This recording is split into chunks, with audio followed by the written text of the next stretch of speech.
The Pallbearer. Part 1. The Call from Hong Kong. The call came on a Tuesday evening at the end of July. Chuck Norris was in the dojo office reviewing the August class schedule when the phone rang. Not an unusual event. The phone rang regularly in the evening, but this call had a quality different from the enrollment inquiries and the scheduling adjustments and the occasional call from competition contacts. He knew this from the first sentence, which was spoken in English by someone for whom English was a second language, carefully and without preamble. "Mr. Norris, this is Betty Lee, Bruce's wife. I am calling because Bruce died on Saturday." He said nothing for a moment. "I am sorry to tell you this way," she said. I did not have all the numbers. It took me some days to reach people." "What happened?" Chuck said. She told him what had been reported, which was that Bruce had complained of a headache on the afternoon of July 20th, while at the home of an actress in Kowloon, had been given a prescription painkiller and had not woken up.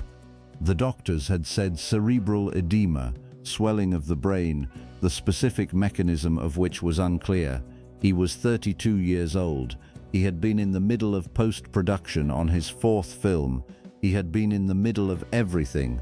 Chuck held the phone and listened to Betty Lee's voice, which was measured in the way of someone who has been saying the same words repeatedly for several days and has developed, through repetition, a temporary capacity to say them without breaking. When she finished, he said, "What can I do?"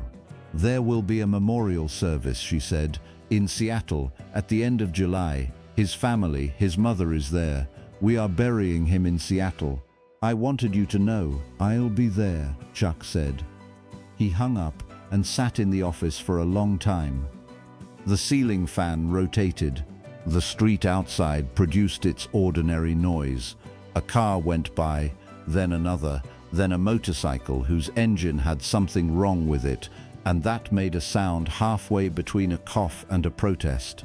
The world was going on in the way it does, with complete indifference to what was happening in specific offices at specific moments. Chuck had been trained by Park Sung-jin and had trained with Bruce Lee, and in the specific taxonomy of his martial arts education, those two relationships occupied distinct categories. Park Sung-jin had been the formative one, the one that had redirected his life at a moment when his life needed redirecting.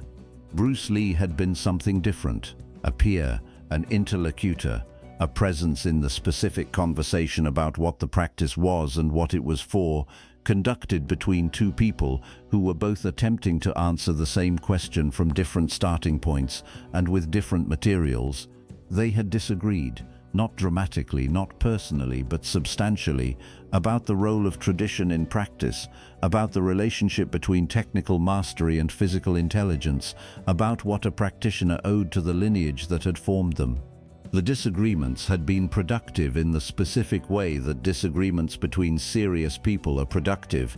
Each position forced the other to become more precise, to examine its assumptions, to find the parts of itself that were genuine versus the parts that were habitual. Chuck would not have the disagreements anymore. That was one of the specific losses inside the general one.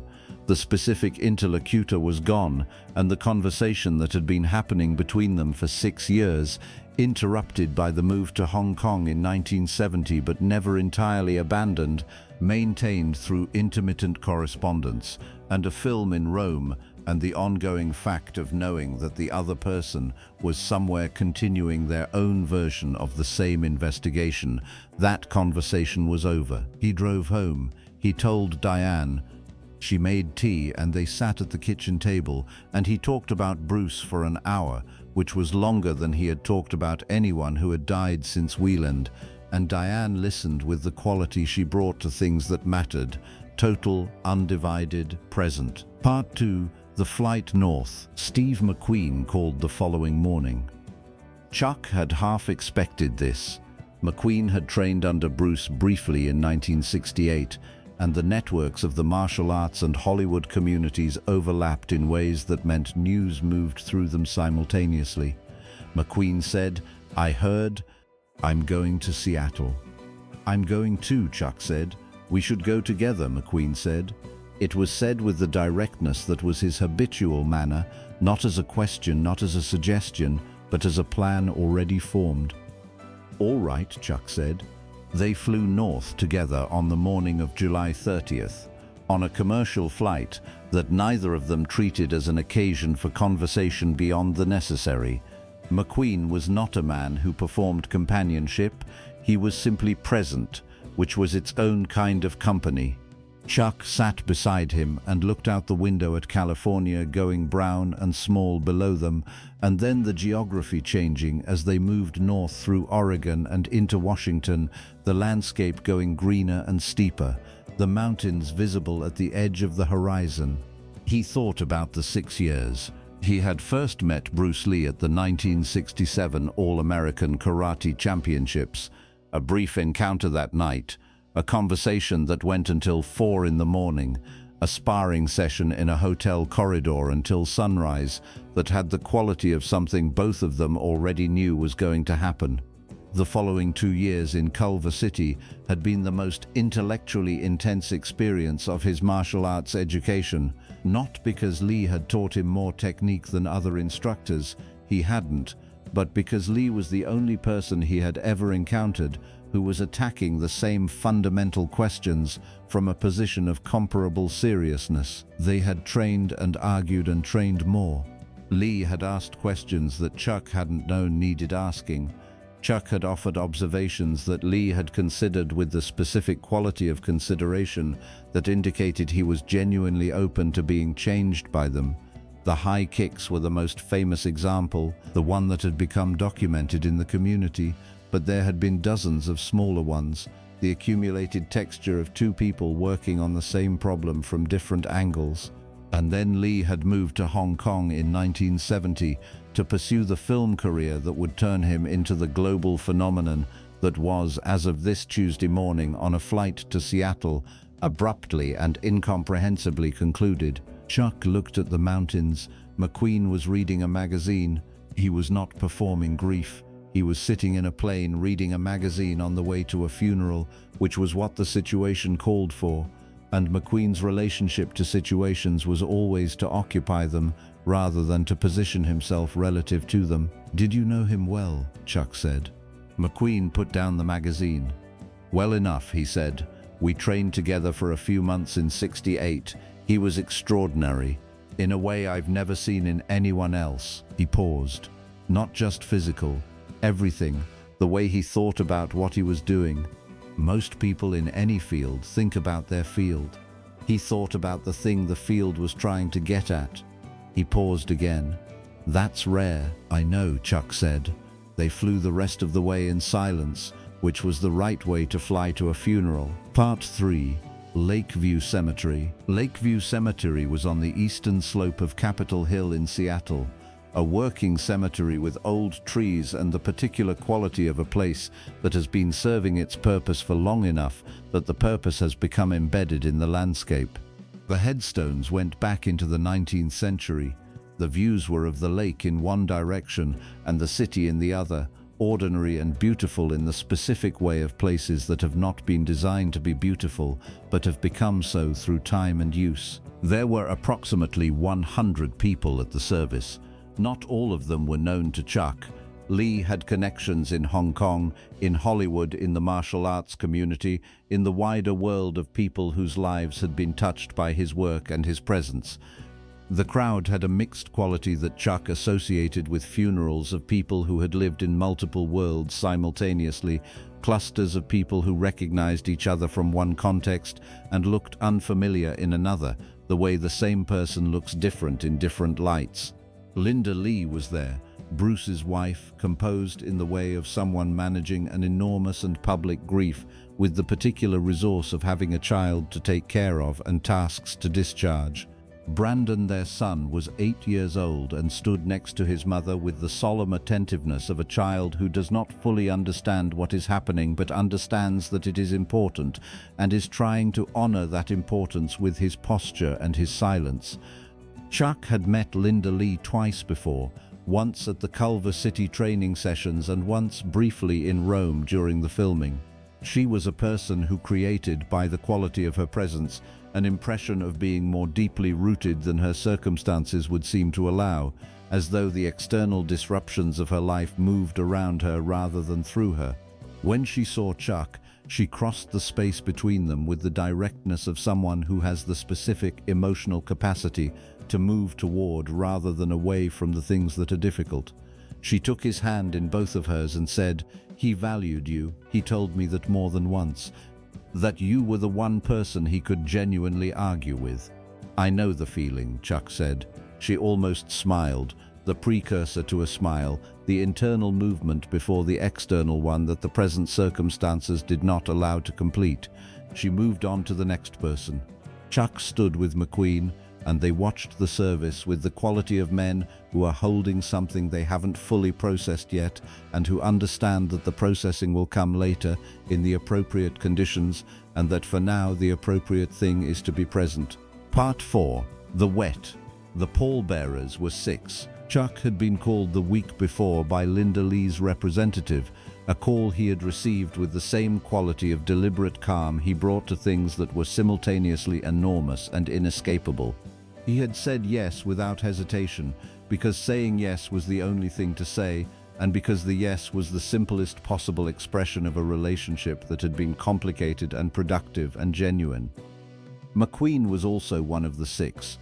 The other 4 were men from Lee's Hong Kong film community and his extended family, names and faces that Chuck knew by reputation rather than by acquaintance. They were introduced by the funeral director with the brisk professional economy of someone managing a sequence of events that required precision. The coffin was polished dark wood. It was heavy in the specific way of coffins, which is not just the weight of the wood and the contents, but the weight of the occasion, the physical fact of the thing you are carrying and what the thing contains. Chuck took his position. His hands found the handle. He felt the weight settle through his arms and shoulders. On the other side of the coffin, McQueen took his position without looking at Chuck, his attention entirely on the task. They carried Bruce Lee from the chapel across the cemetery's stone path to the prepared site, and the walk was approximately 60 meters in the cool July morning, and the weight was the weight it was, and Chuck carried it with the same quality he brought to everything that required his full physical and mental presence, completely, without division, without letting the difficulty of the moment become an argument against continuing. He was 33 years old. He had trained with the man in the coffin for 2 years and argued with him for 6, and disagreed with him productively and respected him enormously and learned things from him that he was still learning. He was carrying him now across a green hillside in Seattle on a Tuesday morning in July, and the weight in his hands was the most honest thing he had felt in a long time. They lowered the coffin. Part 5. The Walk Back. The service concluded with words from Linda Lee and from the pastor and from 2 of Bruce's Hong Kong associates, whose elegies Chuck partially followed, the emotional content translating across the language barrier even when the specific words did not. Afterward, the gathering moved from the graveside to the cemetery paths and the nearby grounds in the way of mourners after a service, the transition from formal ceremony to the less structured condition of shared grief that does not have a specific form. Chuck and McQueen walked together, not toward the gathering but away from it, along the upper path that ran parallel to the cemetery's eastern boundary. It was not a planned withdrawal. It happened with the natural logic of 2 people who are processing something and who find, without discussion, that they need to process it in motion rather than stationary. They walked for a while without speaking. The Seattle morning was gray in the particular way of the Pacific Northwest, not dark but evenly lit, the light distributed without a clear source. The city was visible in the gaps between the trees, the ordinary business of it, the traffic, the morning commerce, none of it aware of or affected by what was happening in this specific green space on the hill above it. McQueen said, 32 years old. "Yes," Chuck said, I keep thinking about that, McQueen said. The incompleteness of it, not the death. I've thought about death enough to have something like a working relationship with the idea. The incompleteness, everything that was still in process. Chuck nodded. He had been thinking the same thing in different words since the phone call from Betty Lee. Not just the sadness of the loss, which was real, but the specific quality of incompleteness that attached to a life ended at the moment when everything it had been building toward was arriving. The global recognition, the platform, the specific cultural moment that Enter the Dragon had created, all of it reaching its peak simultaneously with the ending of the person who had made it possible. He was going to change martial arts, Chuck said, not just in film, in practice, in the way the practice understood itself. He was in the middle of doing that when he died. He did change it, McQueen said. Past tense, what he already did, that's changed. The part that's incomplete is the part we don't know about. Chuck looked at the city. He thought about the 2 years in the Culver City backyard, about the arguments, about the high kicks and what they had meant. Not just the physical technique, but the philosophical argument underneath it, about whether a practitioner owed loyalty to the system that had formed them, or to the principle that the system was in service of. Lee had been on the side of the principle. Chuck had been somewhere between the two, more attached to the tradition than Lee, more convinced of its ongoing value. Their disagreement had been productive. The productive part was gone. I don't know how to do this without him, Chuck said. It came out differently than he had intended, less as a statement of grief and more as a practical observation, the way a practitioner acknowledges a condition in the work environment that is going to require adjustment. The conversation we were having, the argument really, it required two people. McQueen was quiet for a moment. Then he said, "You keep your side of the argument." Chuck looked at him. "The argument doesn't end because one person leaves it," McQueen said. "You carry your position forward. You keep refining it. You apply it. You teach it. And you remain open to whatever might come along that corresponds to what Lee would have offered." He paused. The conversation continues, just in a different form. Chuck looked at the path ahead. "That's not the same thing." "No," McQueen agreed. "It's not. I'm not saying it's the same. I'm saying it's the available version." They walked for a while longer in the gray morning, two men on a cemetery path in Seattle, one of them carrying the weight of a 2-year argument that had just lost its other participant. Part 6. The Thing McQueen Said on the Plane. They flew back to Los Angeles together that afternoon. The flight south reversed the earlier one, the green of Washington giving way to the brown of Oregon and then California below them. The same geography in the same order but different in the direction. Neither of them slept. Neither of them read. They sat with the specific quality of two people who have been through something and are now in the transition between the being through it and the having processed it. Somewhere over Northern California, McQueen said something that Chuck had not expected. "You know what he did for you?" Chuck looked at him. "He taught me things," he said. "He was one of 3 instructors of real substance in my—" "Not the instruction," McQueen said. "Something else." He paused, and the pause had the quality of someone who has been considering whether to say a thing and has decided to. "He gave you a standard, the specific quality of how he engaged with the practice, the seriousness of it, the refusal to accept a comfortable answer when an accurate one was available. You measured yourself against that for 6 years." He looked at Chuck. "That doesn't go away because he does. The standard is in you." He put it there through the argument. Chuck was quiet. "Most of what we become," McQueen said, "we become through the people who demanded more of us than we had previously demanded of ourselves. Not always intentionally. Sometimes just by being the thing they are. Lee was that for you." He paused. "You should know that. You should say it clearly to yourself so you know what you're carrying forward." The plane flew on through the gray afternoon sky. Below, the Sacramento Valley was golden with harvest. The rivers were visible as silver threads in the flat country. Chuck thought about what McQueen had said. He thought about the standard, about the specific quality of intellectual seriousness that Lee had brought to the practice, the refusal to accept technique as an end, the insistence on understanding the principle underneath the technique, the consistent demand that any answer be interrogated for what it was not yet seeing. He had argued against this position as often as he had agreed with it, but the arguing had required him to think more carefully, to examine more honestly, to arrive at positions that were more thoroughly understood rather than more habitually held. The standard was in him. McQueen was right about that.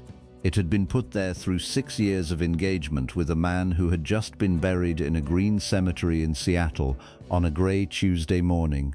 And the engagement was over, but the standard remained. The way the shape of something remains in material after the thing that made the shape has been removed. "I know," Chuck said.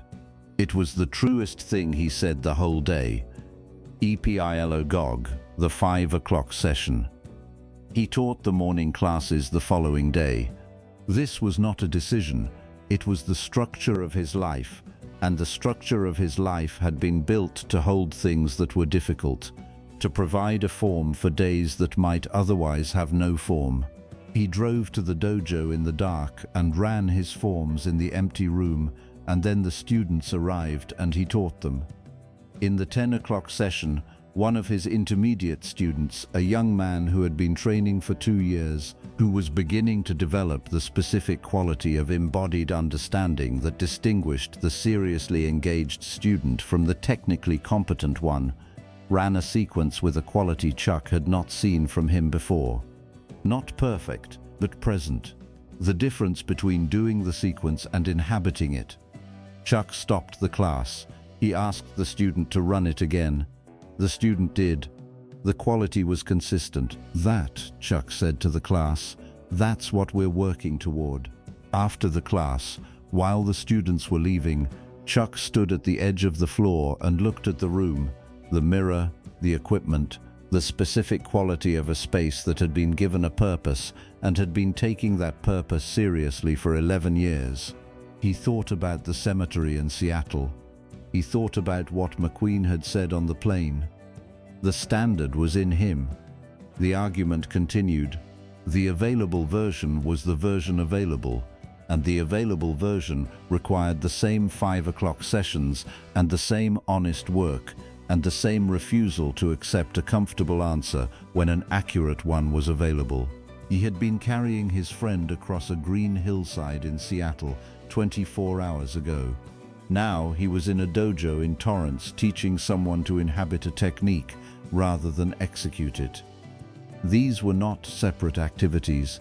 They were the same activity, conducted in different conditions at different scales toward the same end. He went to prepare for the noon class. Bruce Lee was 32 years old when he died.